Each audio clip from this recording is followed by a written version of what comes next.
Okay, so we have a dealer profile about myself, about people maybe want to know a little bit about me and how I got started in the car business.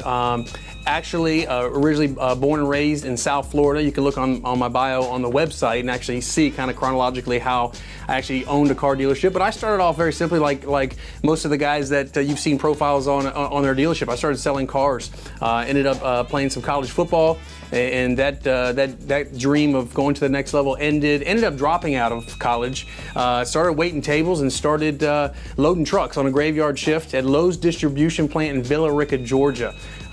Back in 1995, 96, got into the car business in 95. This is going on my 23rd year now in the car business. So been very fortunate, but started selling and just had that same hunger and drive that I had in the football field, carried it over to the car business and set my sights on being a sales manager one day, and then an F&I manager, and then a general sales manager. Then I thought, you know what, I'd like to go all the way up and try to buy a car dealership. And my faith has played a huge part of my life. I blame all my success on the good Lord. I've been so fortunate because He's allowed circumstances and things and people in my life that have helped me. I don't believe any one person gets there on their own. I've had a lot of people pour into me that have helped me along the way, that have allowed me to be fortunate to own a car dealership. So now we're here. So now we have a car dealership. So my passions, obviously my children, my faith are my passions.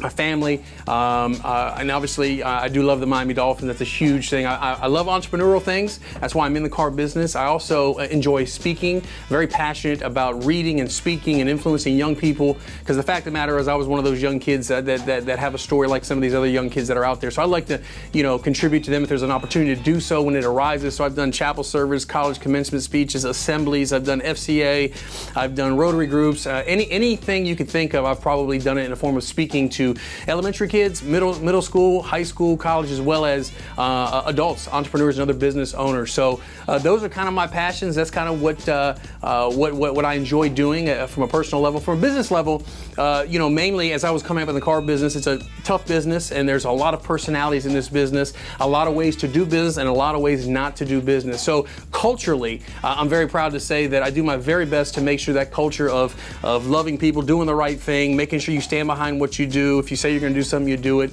Do our very best to do that. Ultimately, if it gets to me that we haven't, I'm going to fix it and make sure that we do what we say we're going to do. I take pride in that. I'm sure there's a lot of business owners that do the same, a lot of other dealers that may do the same, but I'm in the dealership every day. I work hard every day just like you do. I don't just own it and absentee, come in every once in a while. Every morning I'm here. I'm involved with sales training, talking to customers, making phone calls in the service drive, helping going back to the service department, intimately involved with manager meetings on a weekly, monthly, quarterly basis, annually. Just doing my very best every day to give top-notch customer service. So again, that's a little profile about me. That's Louie Herron. And so again, if you want a place to do business with, an opportunity that hopefully you can trust and count on what we say we're going to do, this is a place for you. And again, I appreciate you watching this video.